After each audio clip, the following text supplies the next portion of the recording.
सबका इज्जत सबका सम्मान। जी हाँ, अमीर गरीब सबका सम्मान। यही है कलावती देवी की पहचान, यही है सरोज पासवान की पहचान। ग्राम पंचायत गोठौली के पूजनीय ग्रामीण जनता से हाथ जोड़ के नम्र निवेदन है कि अब की बार ग्राम कचहरी गोठौली से सरपंच पद हेतु सुयोग्य, लोकप्रिय, शिक्षित, न्यायप्रिय एवं सामाजिक महिला उम्मीदवार कलावती देवी पति सरोज पासवान को चुनाव चिन्ह स्टोव छाप क्रमांक संख्या 1 पर मुहर लगाकर भारी से भारी मतों से विजयी बनावे, सरपंच बनावे, ताकि सबका साथ सबका विकास और सबके साथ न्याय हो सके। कलावती देवी जिंदाबाद जिंदाबाद जिंदाबाद, सरोज पासवान जिंदाबाद जिंदाबाद जिंदाबाद, गोठौली पंचायत की जनता जिंदाबाद जिंदाबाद जिंदाबाद, स्टोव छाप जिंदाबाद जिंदाबाद। आपकी सरपंच कैसी हो? कलावती देवी जैसी हो। नली गली होए पकी कहरन खूब करी है ये विकास, छोड़ी आली जाली कैंडिडेट नेता चुने के बड़ुए खास। ए जी नली गली होए पकी कहरन खूब करी है ये विकास। गोठौली पंचायत में चाची बावे नहीं पे विश्वास, दुखी गरीबन पे होई ना अत्याचार। निकलो निकलो घरवा से बहरिया हमार भौजी कलावती देवी आइली दुआर। आहो एक बेरी सरपंच बनावो भैया लोग, इहे बड़ी बढ़िया उम्मीदवार। जात धर्म से ऊपर उठकर वोट करने जाइएगा।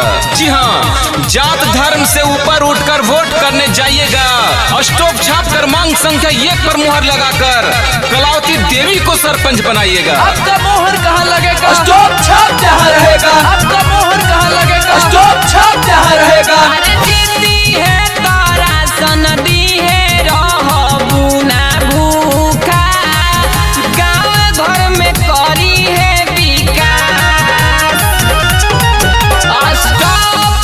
पर मुहर लगाई है चाची, नेता चुने के बाटे खास। लागी जाए बिजली खाली रही ना बाधा, निकलो निकलो घरवा से बहरिया हमार भौजी कलावती देवी आइली दुआर। आहो एक बेरी सरपंच बनावो भैया लोग, इहे बड़ी बढ़िया उम्मीदवार।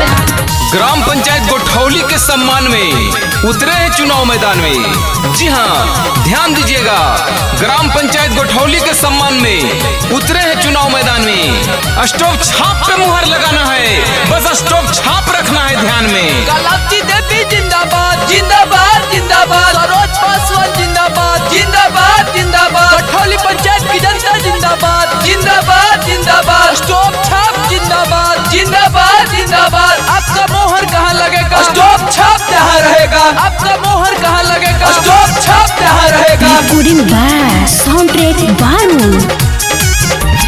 जानी बेचई दारू पैसा पाए भैया लोग, नेता चुने के भाई मंदार। ए चाचा ध्यान दिहा, पैसा के लालच में ना पड़ी है चाची, बेटी हो नया अपन ईमान। दुखी गरीबन पे होई ना अत्याचार। निकलो निकलो घरवा से बहरिया हमार भौजी कलावती देवी आइली दुआर। आहो एक बार सरपंच बनावो भैया लोग, इहे बड़ी बढ़िया उम्मीदवार। गली होई पकी करन खूब करी है ये विकास, छोड़ी आली जाली कैंडिडेट नेता चुने के बड़ुए खास। दुखी गरीब